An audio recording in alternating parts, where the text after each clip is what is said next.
Hey guys, welcome to my channel. I want to talk with you today about um it is an event that occurred with Josiah, how he got wounded in battle and he died when he tried to stop Neco, the Egyptian king, from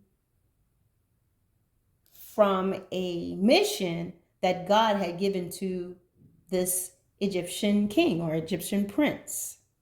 All right. Now, if you know anything about Egypt, they worship different gods. They do not practice what, let's say, your average Christian would, or the children of Israel at that time. They were not worshiping the God of Jacob, Abraham, and Isaac. They were not doing that. Okay? So, how does he get this mission? Why does God instruct him to do something? And in the process of Josiah stopping him, Josiah dies. Now, Josiah has been serving the Lord. He was beloved. And he gets killed for an Egyptian, or to make way for an Egyptian to do what he needs to do. Something's wrong with that, right? Something's wrong with that. But there's more. So, as I said, there's more. Now, I took the time to go and get the Amplified Bible. I normally read King James, but just for the sake of those who may be listening, I have a parallel Bible, and what it is, King James is on one side, and then I have a more plain version right next to it, okay? If you prefer to read to the King James, or to read the King James, that's fine, but again, I'm doing this to make it plain. So Neco is the king of Egypt, and he's going out to fight against Carchemish, Carchemish near the Euphrates, right? And Josiah comes out and he's saying to him, "What are you doing?" And he's here to stop him. And Neco is saying, "Hey, my fight is not with you. I am not against you. My fight is with these people. I've been appointed by God to do this." All right. And he was talking about our God, the God of Jacob, Isaac, and Moses. I always mess them up. Abraham, Isaac, and Jacob. The God we serve, the Almighty Sovereign Lord. This is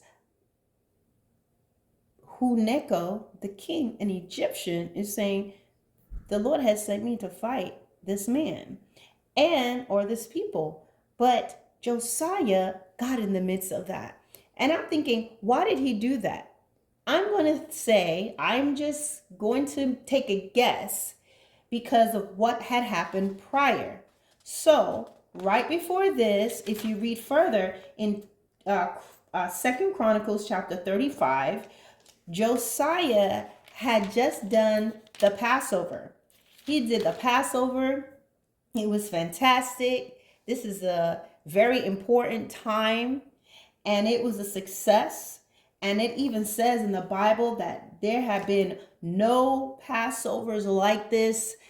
None of the prophets of old, none of the kings in the past has ever had this level of, I'm going to say, the glory of the Lord came down, just how it was, the success of it. Everybody was on a high. Josiah, of course, he does not literally do anything. The priests, they do these things, but he is the king, and he's the one that say, all right, guys, let's get started, right? So it says Josiah kept the Passover of the Lord in Jerusalem. They killed the Passover lamb on the 14th day of the first month. He appointed priests to their positions. He encouraged them in the service of the house of the Lord. All right. So you see, this is his job. He starts it off. He is the king. He is over this. and everyone else does their part. And it was a success. And it's saying there had been none like it. None like it. You understand? Let me try to find that verse for you. It says in verse 17 of 2 Chronicles 35, it says, "And the children of Israel that were present kept the Passover at that time and the feast of unleavened bread 7 days. And there was no Passover like to that, kept in Israel from the days of Samuel the prophet, neither did all the kings of Israel keep such a Passover as Josiah kept, and the priests and the Levites and all Judah and Israel that were present, and the inhabitants of Jerusalem." So let me read that in the plain language. And it says, "And the Israelites who were present kept the Passover at that time and the feast of unleavened bread for 7 days. No Passover like it had been kept in Israel since the days of Samuel the prophet, even by any of the kings of Israel that was kept by Josiah and the priests, the Levites and all Judah and Israel who were present, and the inhabitants of Jerusalem." All right. So in the 18th year of the reign of Josiah, this Passover was kept.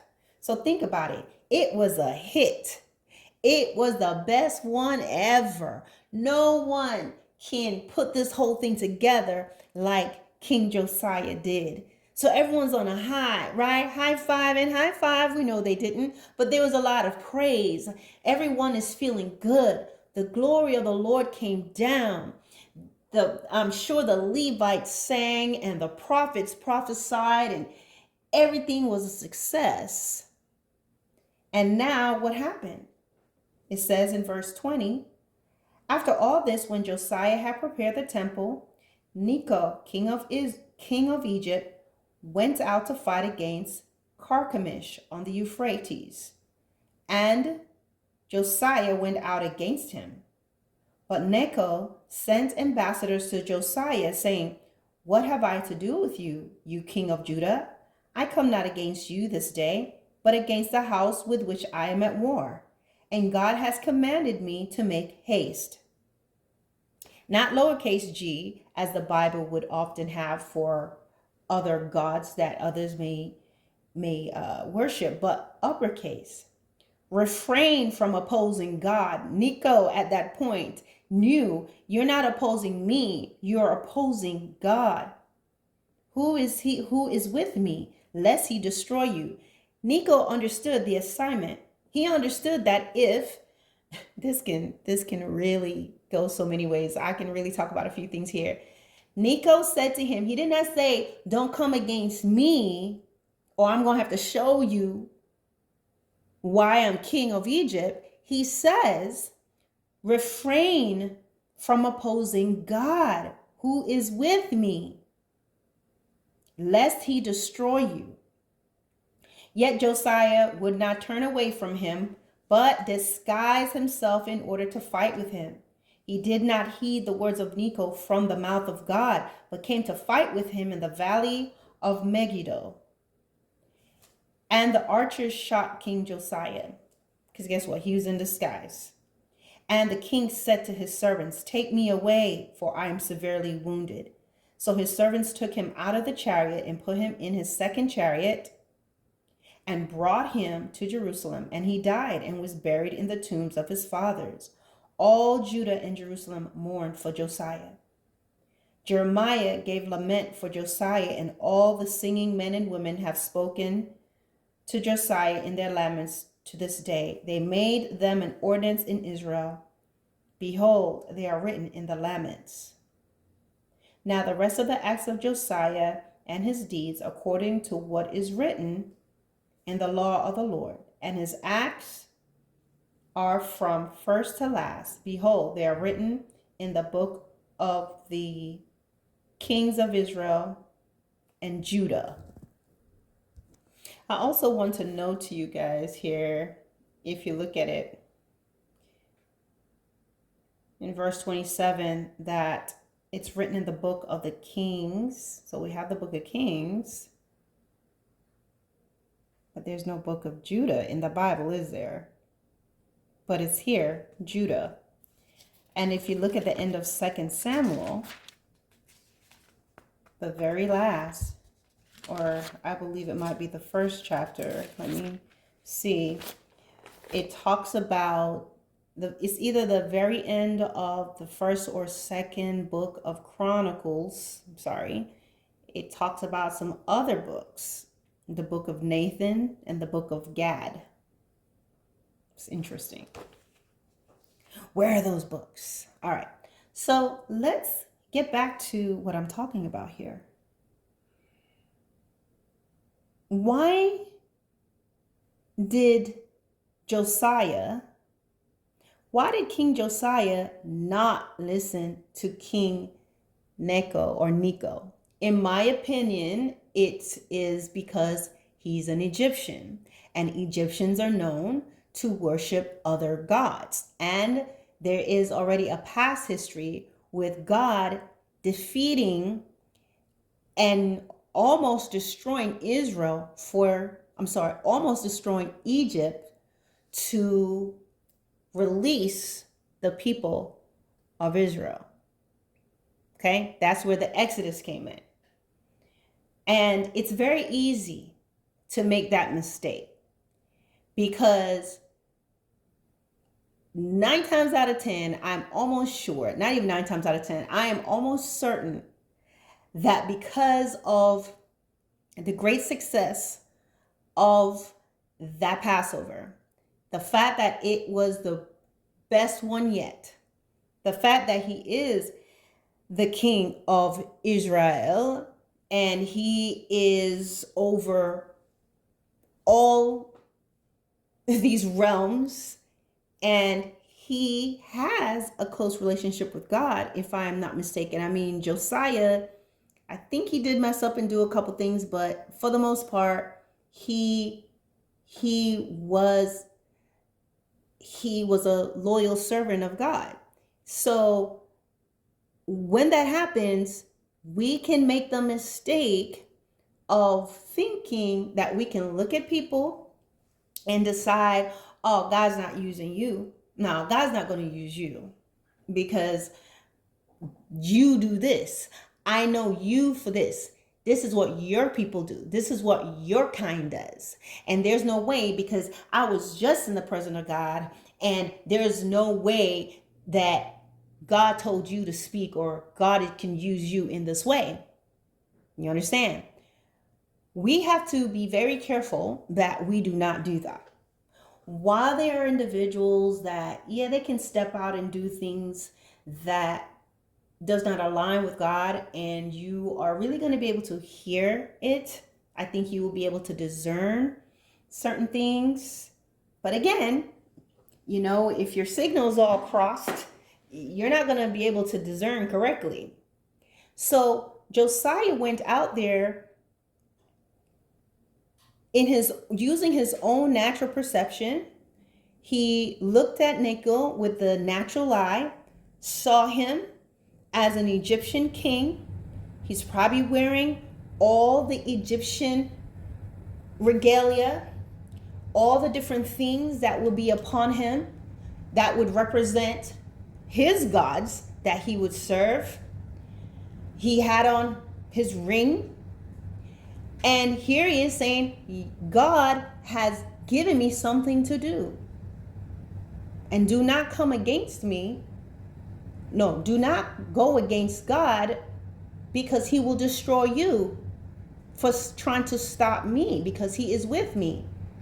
Well, what might have Josiah done? With you, we've been with him all week. What are you talking about? The last 7 days, God didn't tell you anything. And so, using his own understanding, he disguised himself.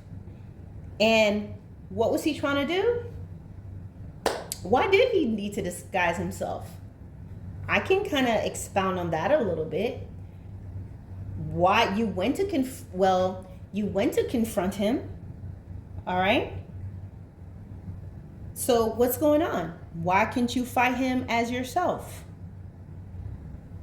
Could he have trying to be sneaky, or he is trying to not necessarily be sneaky, but he may feel like if I disguise myself, I have a greater chance of catching him off guard and killing him. He may have that determination. Okay? So he's going to change up his image, switch up, and then perhaps had a plan on what he was going to do so he himself can take Neco down. Okay? And he may have thought that he was doing this in the name of the Lord. But God had sent Neco, because God can use whoever he wants to use. And God does not play favorites. He's not going to say, oh man, they just threw this great Passover. Man, Neco, you're going to have to take one for the team because that's my boy right there. Nah. He's not. Because God created all things. He can use whoever he wants to use. God can put his word in anyone. The same way he put it in the mouth of a donkey is the same way that he used this king. The same way that God allowed a harlot to bring the alabaster box and pour these precious oils on Jesus right before he was getting ready to be crucified, and used her hair. A woman's hair is her glory. Used her beautiful hair to wash his feet as she wept. God can use this king. And what were they doing? When the woman was washing Jesus's hair, washing his feet with her hair and doing all these things, the Pharisees and the scribes, because they are looking at her through the natural eye and they're viewing her through the eyes of their laws and her past, they're thinking, why is he allowing such a woman to touch him? They're murmuring within themselves. There is a disdain for her, but she was sent to do this. Her tears are of such, it's as if she is weeping at what is to come. You know, when you're led by the Spirit of God, sometimes you can cry, you can weep, because it's like the Spirit of the Lord is working through you and you're grieving for the person. Sometimes you could be praying for someone, and then all of a sudden, as you're holding their hand or you're praying for the person on your own, suddenly, for no reason that you can explain, you begin to cry uncontrollably for this person, because at that point it is the Spirit of God that knows probably something about the situation. And when you're being led by the Spirit of God, and when your heart is right, your heart will be moved and you will begin to feel the very emotions of the Spirit of God for this individual. You understand? The same way sometimes you can just start praying for a person and they begin to cry. And I believe that's what was going on with the lady who came and was cleaning Jesus, wiping his feet with her hair, because of what he was going to go through. You see? But the Pharisees and scribes are looking at her like, she has slept with like 10 to 100 men. Really? Couldn't see the bigger picture. And here we have King Neco, all in his regalia, I'm sure, in his chariots, and wearing his eye makeup. And Josiah's pride gets to him. And he probably think, not my God. No, you're not. But God sent him. And God, at that point, protected his messenger, who was that Egyptian king. Because people sometimes think they're going against a specific person, and they don't realize that if God is with this person, you're not going against that individual, you're going against God, and God is going to protect that person. And it is absolutely amazing. It is absolutely amazing that Neco understood this. He knew this about our God. It says, I am not at war with you. You see? Josiah went down there. He went out to fight against him. He went to stop him. But guess what? Neco didn't go down there. Neco knew his mission. He sent his ambassadors to speak to Josiah. I mean, it's possible that Josiah sent someone and it's just not noted, which probably happened. He has his own men that goes to ask questions, and then he has his that goes to ask questions. But let's just take the scripture at face value without adding anything. Neco sends an ambassador to him to say, I have no issue with you. These are the individuals. This is a house in which I have been sent by God to fight against. Okay? He has commanded me to make haste. He has sent me to do this urgently. Refrain from opposing God. He understood that. Who is with me, lest he destroy you? Come on now, we have this Egyptian king that understood his position. He had the confidence in a God that he doesn't even serve. To understand, to say, this is what I am supposed to do. Refrain from fighting against God, lest he destroys you, because he is with me.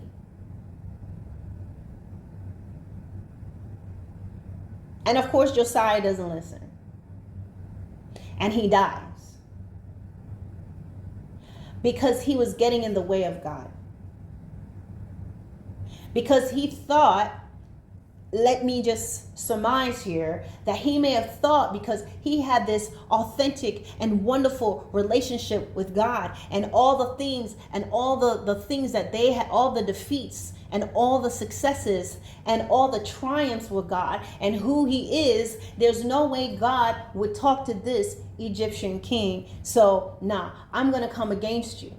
But there's nothing here that says Josiah went to pray. Josiah went to seek the face of God for anything. Josiah acted on his own based on the residual euphoria of having had a great weekend, a great Passover, his position. Remember, if you read all of 2 Chronicles 35, you see that he's orchestrating, he's appointing people, he's in charge of this, he's in charge of that. And it's really, really easy when you are at the helm of power and you're doing all these things and you're telling everybody what to do, to forget your place and mess around and get that smackdown from the Lord. Because guys, when it really comes down to, even when we're dealing with people, all of us are creatures of God. We are his creation. So he can decide to use whoever he wants to use. You see, this is why a lot of times you find believers that get very upset because they have this timeline. So if God saves somebody and God sets somebody to do some things, they get salty. Oh, well, how's he doing that? How's she doing that? Did they go to Bible school? Did they do this? Did they, don't you know what they did? Oh, they just got saved. Oh, I didn't hear him speaking in tongues. What's going on? God can use who he wants to use. And what we have to do, we have to be really careful. And I speak to myself as well. We have to be very careful that we realize that God is sovereign and we don't know everything. And so even if something like, I don't know, we need to sit back and we need to consult God.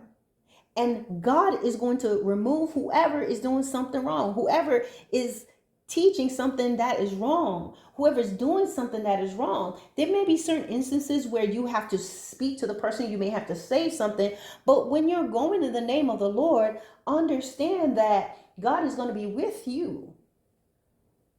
But you need to be careful because sometimes God is using this person.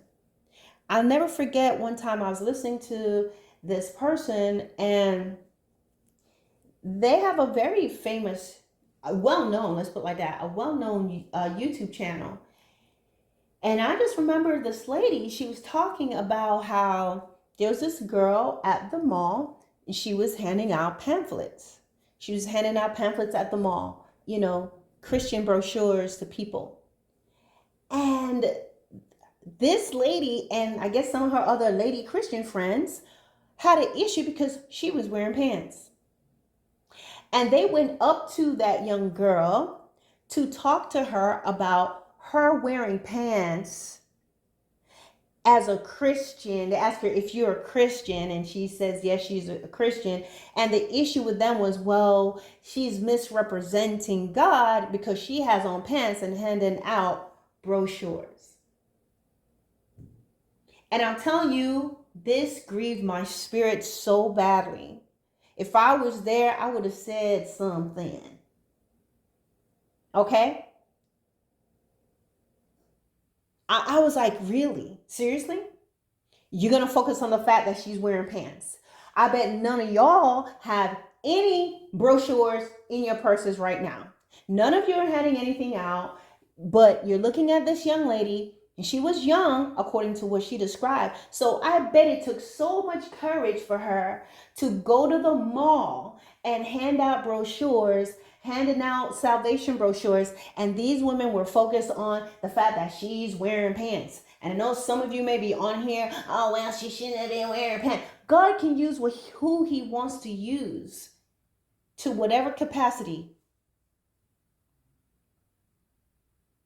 in whatever, provided, we know God's not going to send someone out in a G-string to do anything, but he knew her heart. He probably knew her fear. She probably just sat in the car for so long, or wherever she came from, and her little heart was beating, and she got herself together, and she's being obedient to the Lord. And here we have the lemon drop crew. Okay, they came up there, the onion patch showed up, because they're looking at her on the outside and not seeing she is doing something far greater. She is handing out brochures, and God may have sent her there because there is somebody who is either going to do something crazy, or who's at their wit's end, or who needs some kind of confirmation of something, and she was going to be the one to do it.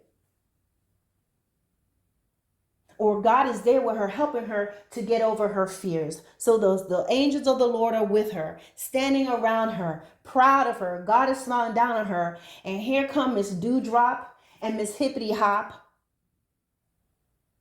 and Miss Bitter Bareface come up to tell her, oh, you're wearing pants. Oh, don't you think this is a little like, You feel me? This is wrong. We don't know what God is doing, and we have to be careful. We have to be careful that we don't get in the way of God. We have to be careful that we do not discourage people.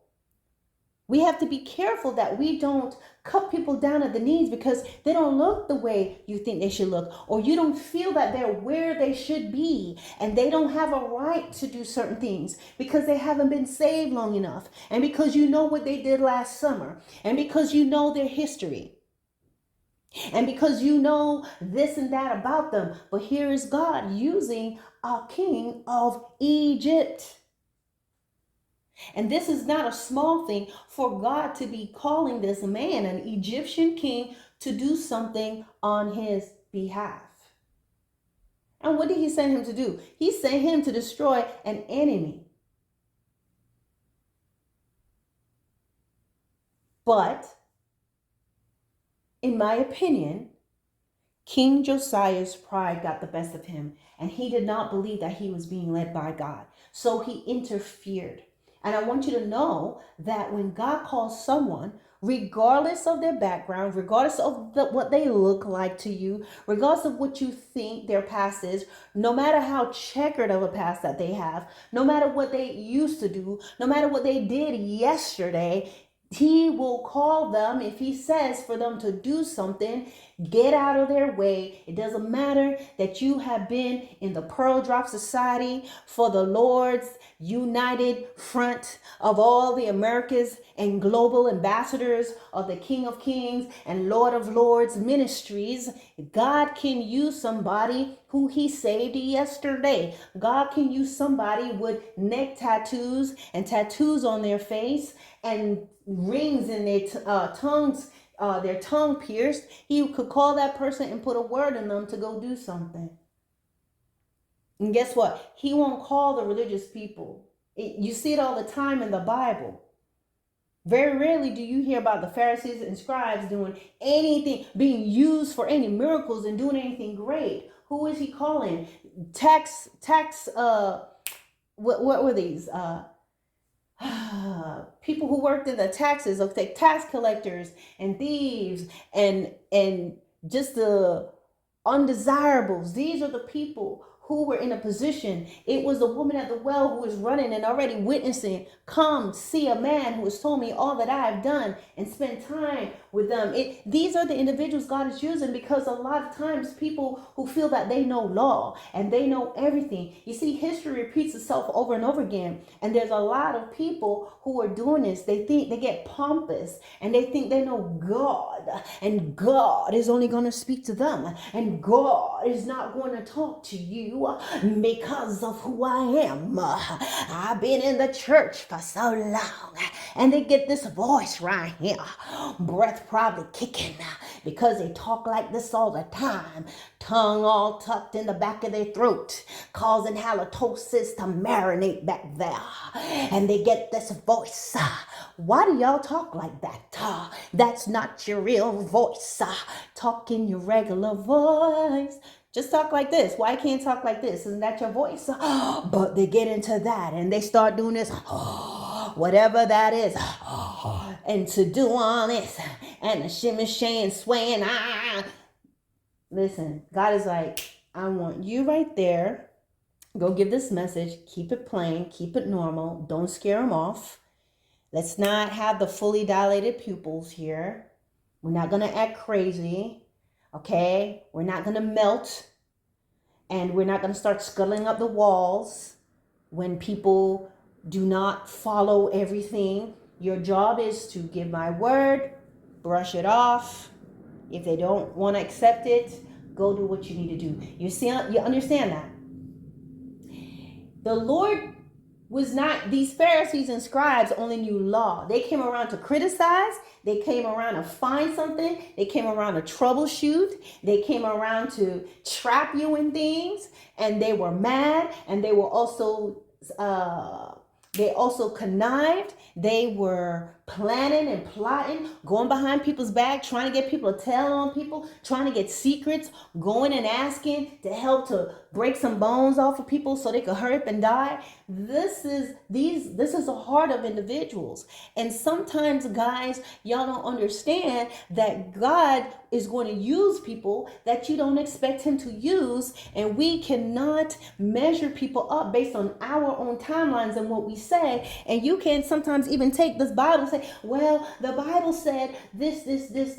Yes, but the law of Moses also said that this adulterous woman was supposed to be stoned, but she was not. Because in addition to knowing the laws and the words of God, we must be led by the Spirit of God.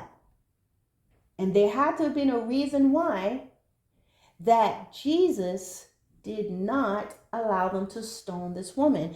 It's more than just who's without sin cast the first stone.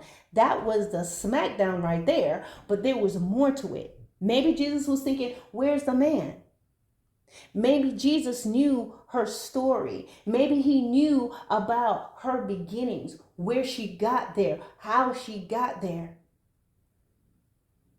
Maybe he knew that she was somehow manipulated by the same people who are coming and trying to stone her. The guy who was laying with her might have been in the crowd. The guy may have been one of the Pharisees or the scribes. I'm just throwing that out there just for example, or a friend. And they're like, look, go on and do what you got to do, but we're going to deal with her. He knows the whole story. You understand? So we have to realize that God does not play favorites. God is not a God that we can say we know what he's going to do and we know what he's going to say and we absolutely know that he wouldn't do this and wouldn't do that. We have to realize we are servants. We are here to serve him. It is at his perfect pleasure what he chooses to do. He can change his mind. He can save somebody. And that's why a lot of people get mad at God. Because we're like, God, you know this person hurt me. Like, think of somebody right now. I could think of somebody right now that, or a few people, okay? Just think of somebody that has really hurt you, really done you wrong. Somebody that you don't even like them. Come on, let's be real. There's somebody you don't like, or it's like, ooh, nah. And just imagine you've been praying and asking God for some justice, and then God turn around and save this person and begin to use them for his glory. You're going to be mad, right?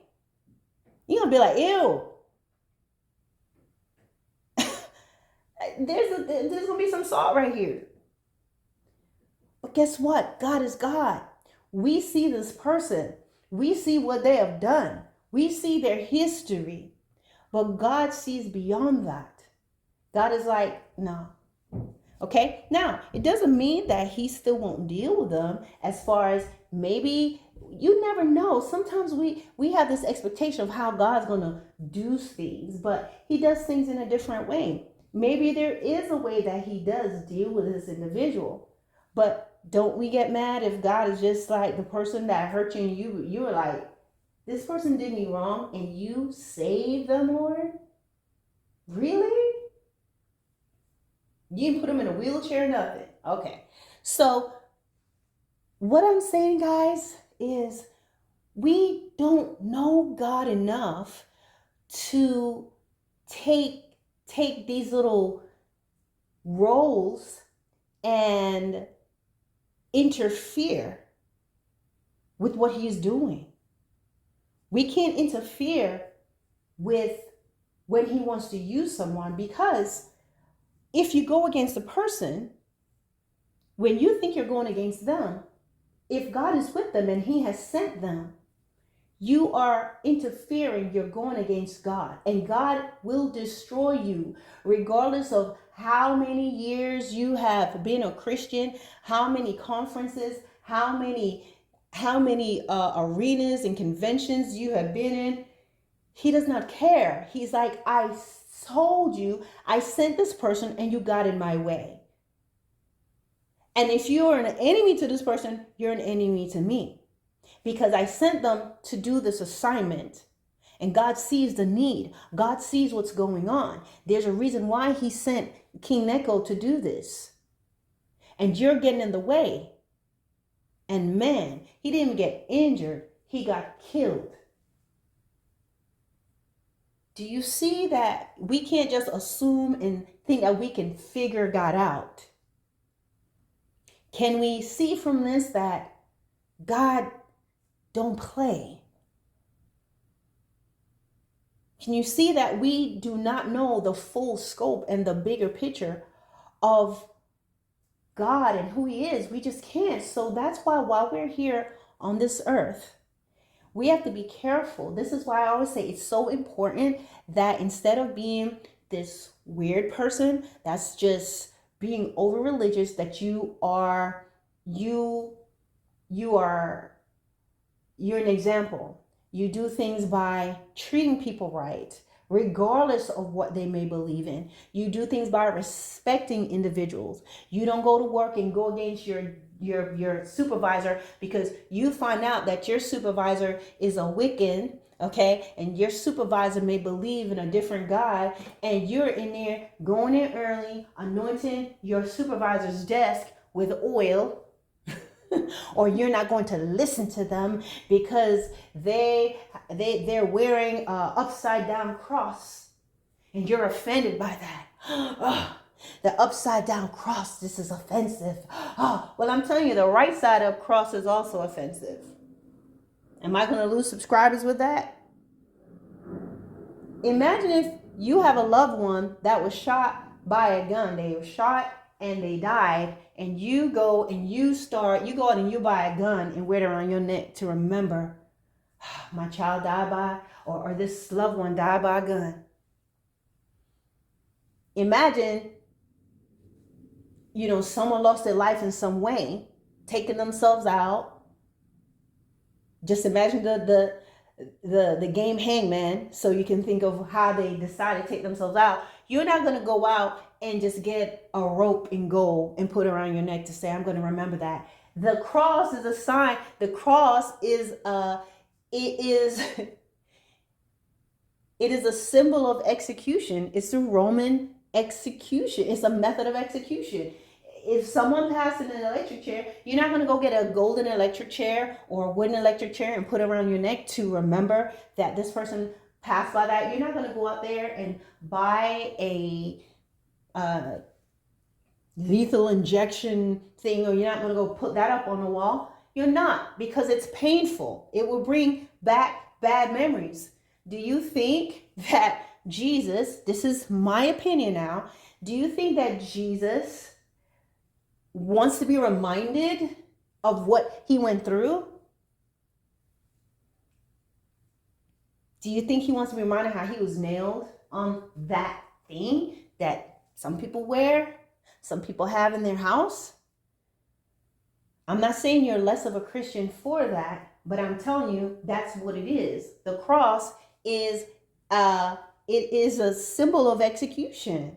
You may say, well, it means something different to me, but think of the examples that I just gave you. Would you wear something to remember what your loved one? No, you're going to probably have a picture of your loved one. You're probably going to have their name in some way, and wear a necklace with their name on it to remember them. But you're not going to get a gold anything. If anyone knows a loved one, someone that passed away, you are not going to get the thing that they were killed on or died on. You're not going, or whatever they used, if they decided to take themselves out, you're not going to go and put that on you. So my point is, you may be at the job and you're angry about what this person is looking like, and I can't believe it. You're just there to do your job. Okay? Because you're not moved enough to quit. You don't like it? Quit then. If you're so convicted, quit. Who's at fault here? The boss that worship another God, or you choosing to still work for that person? And do you think God is not able to differentiate and know this is your job? You see what I'm saying?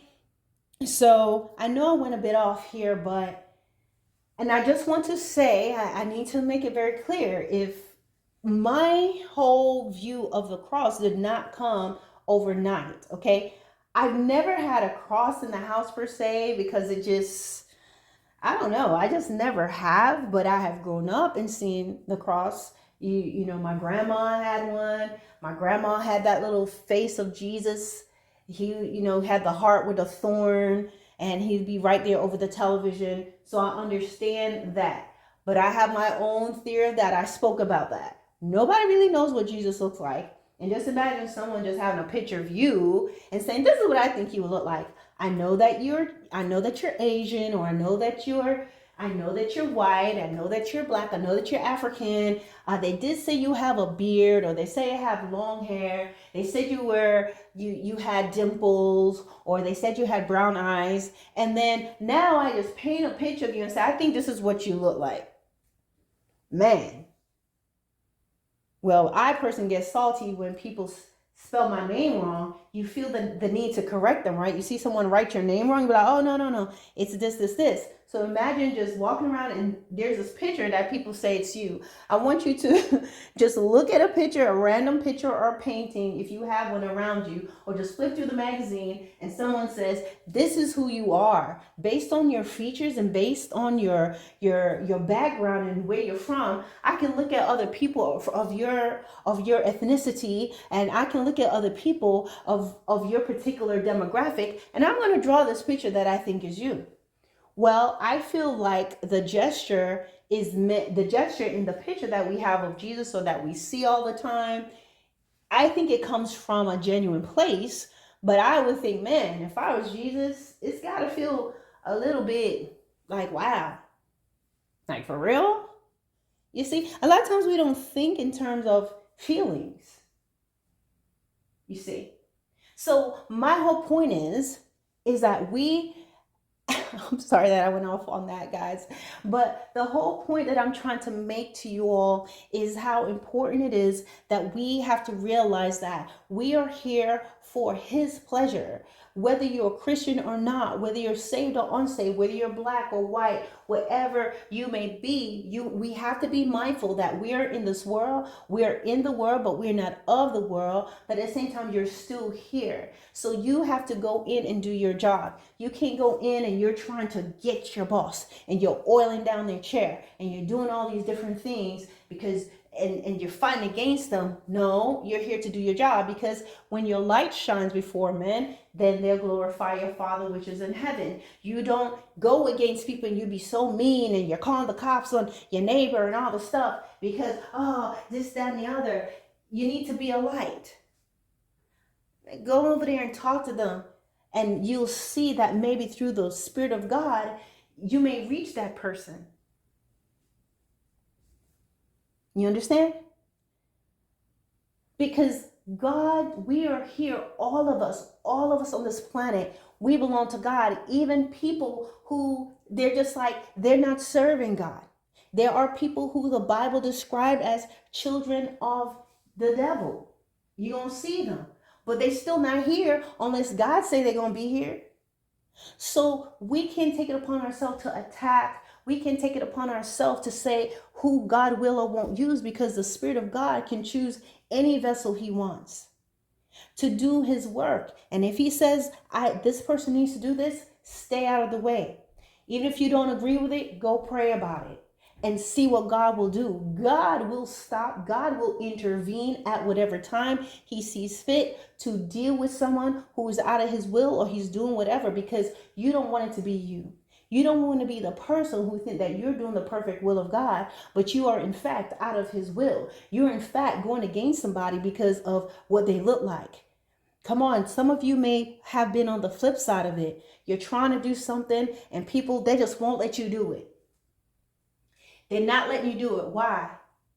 Because, oh, they think they know something about you.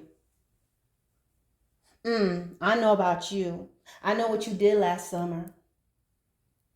And man, especially if you sat there and you've during your time when you were young in the Lord, or you were in your bad space and you told them some things, when God is getting ready to use you, they can't receive from you because they know too much. You may even feel hesitant to do what God has told you to do, because you know that you told them some things and now you're sitting there going, oh, I don't know, I may not be good enough. It's not about you. It's about what God has told you to do. And I'm telling you right now that when God sends you, He's going to be with you. And whoever comes against you, He will destroy them. And it doesn't matter if they are a Josiah who's well known and had it going on and hasn't done wrong, and you're the one that, everybody know you the iffy one. Sometimes in the middle of your iffy, God sees you. God sees where you're at. Sometimes the one that people say are iffy and the ones that people think are they're not good, or they're always giving in trouble. God sees something sincere in you. You're the one that He will use. You're the one that He will put the front of the line in front of everybody else that's been doing the quote unquote right things, or been there all along. I've never left, like the prodigal child. Because God does not operate like we do. So what's important is that we pray for discernment. What is important that we pray and ask God that we have a kind heart, that we have compassion, that we have wisdom. Just like the book of Proverbs tells us, we need to ask for wisdom and understanding and discretion and discernment. Because you may know something, but you may not have the discernment of God. And that's the thing. The Pharisees and scribes and many Christians, right? They know the word of God. They know the laws of God, but they don't have wisdom. They don't have understanding. They don't have discernment. They don't have love. And so they ruin things and they get things wrong and they interpret things according to their feelings, and they create this their own rules, and they look at people and they say, oh, they think they can decide who God is going to use and who is not going to use. But regardless of how long you and I may have been walking with God, I want you to understand that He is in charge and He is the boss and He makes the rules and He can use whoever He wants to use. And if we get in His way and we try to go against somebody because we think we know better, then God's going to put them right behind Him and He's going to protect them and go against you. This is a mistake many pastors make. This is a mistake many prophets make. This is a mistake people that's just at the front of a line make. They feel that God is their buddy. And God, they can speak for God. You know, there's so many people, God said, God said, God said. Okay, and something begins to happen, and all of us are susceptible to this if we're not careful, because God is utilizing you, and because your followers, subscribers, your channel, there's some success. The service was amazing. Things happen. This is the best conference ever. The Spirit of the Lord moved. You somehow think it's you. You may say you don't say that, but the flesh will eat that up. And it can be autonomous. The flesh can be autonomous. That means it can take up a life of its own if you're not careful. And you begin to put yourself in there, so that when someone who you feel does not have as much experience, is not as have a clean record as you, does not have the same schooling and background, is not rubbing elbows with the hobnobs and the top notches and the cream of the crop, people who, oh, this person live in an apartment, and because you live on an estate, you will begin to think that God cannot speak to this person because they're different. But God is God. That's what people have to understand. God is God. And if you keep that in your mind, if we keep that in our mind, that God is God and He could do what He wants and He can use whoever He wants, and we stay humble, we won't be making that mistake. And mess around and get wiped out. It may not be as in the days where an arrow's coming across and taking you out right then on the spot, but it could be in other ways. A lot of times, some of the troubles and the things that we can go through and the things because we did something, we messed with somebody. I'm not saying that that's always the case. There are times that we can be suffering for righteousness' sake, for sure. But if you're a person, you go around and you know you mess with people, and you know that you go around and you keep people's names in your mouth, and you're vindictive and you're mean-spirited and you're doing all these different things, and you set this person up and you made sure this person couldn't do this, you know when you're doing wrong things. So a lot of times, sometimes chaos and little things will come in your life. Things will happen. In some cases, people die. But in most cases, what happens is you will have the Deuteronomy 30 experience where your store is cursed and your basket is cursed. Go read Deuteronomy chapter 30, I believe. It's either 28 or 30. Hold on, let me go check real quick. All right, so it's Deuteronomy chapter 28. It tells you all the things will happen when you obey the Lord. And I think that's just like the first 16 verses. And the rest of it, all the way down, I think it was down like to 66. Is it 66? Man, it is long. All the way down to 68. It's all the curses. And one of the things I saw in there, it says cursed is your basket. curses your store. That means your money. That means the things that you have. So understand that sometimes just because you have money and you have things does not mean that it's not cursed. That's why people, they have all those things and they're miserable. They have all those things and then they have to be working really hard to keep it. They live in a big house and they're eating ramen. Not because they like it, because I like ramen, but because they have to. They are fasting involuntarily because they can't afford it. They start on a wood fire in the middle of this nice house because they can't afford to pay the electric bill. So they got those space heaters or eating by candlelight. It's not because they want to be romantic. That is completely involuntary. Why? Because when you mess with people, we got to be careful, brothers and sisters in the Lord, that we don't assume anything about somebody. Yes, God may use you to speak his word. And when it comes from him, you don't have to worry about being cursed because God can use us to chastise. But a lot of times, guys, there are people who are just going around and because they become puffed up and they are used to sitting in the high seats and they're used to being the one that's always talking and they always tell you what God said. And they spoke to God this morning at Starbucks and they have all this stuff and God, right? Every time.